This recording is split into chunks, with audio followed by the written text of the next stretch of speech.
जैसे वो दोस्ती टूटती है, मेरे को कमिटमेंट किया था कि शादी करेगा।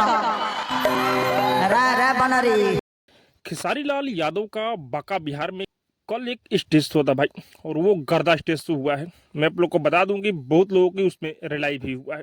हाँ भाई, काजल राघवानी का पहले रिलाई हुआ।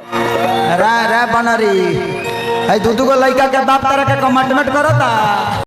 खेसारी लाल यादव काजल राघवानी को बंदरी बोले हैं कल भाई, और ये सुनकर मन गदगद हो गया है बहुत सारे लोगों का, क्योंकि काजल राघवानी कुछ दिन पहले एक इंटरव्यू दी थी, और उस इंटरव्यू में खेसारी लाल यादव को बहुत टॉर्चर की थी। लेकिन खेसारी लाल यादव छोड़ने वाले नहीं है, कल इनको भी रिलाई हो चुका है काजल राघवानी का भाई। और हाँ, वहाँ पर दूसरी जो थी डिम्पल सिंह को आप लोग को पता ही है कि कैसी है भाई, पता नहीं कौन इनको स्टेज पर चढ़ा देते हैं भाई। डिम्पल सिंह का भी कल रिलाई हुआ। यात्री नहीं हो, स्टेशन हो।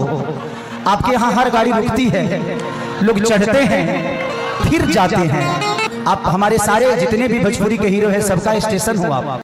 डिम्पल सिंह को भी खेसारी लाल यादव बोले कि तुम स्टेशन हो, जहां भी तुम्हारा गाड़ी रुकता है 10 लोग चढ़ ही जाते हैं भाई।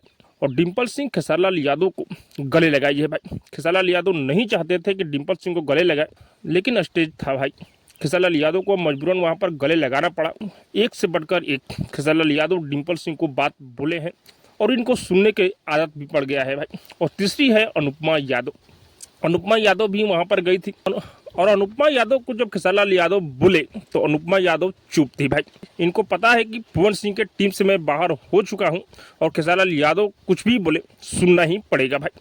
तो खेसारी लाल यादव को बहुत लोगों को रेले हैं, और खेसारी लाल यादव ऐसे ऐसे मौका छोड़ते नहीं है भाई। बाकी आप सबको क्या लग रहा है कमेंट करके जो बताइएगा। और हाँ, अब तक मेरे चैनल को सब्सक्राइब नहीं किए हैं तो सब्सक्राइब कीजिए, लाइक कीजिए, शेयर कीजिए, क्योंकि मैं भोजपुरी का अपडेट आप लोग तक पहुँचाता रहता हूँ।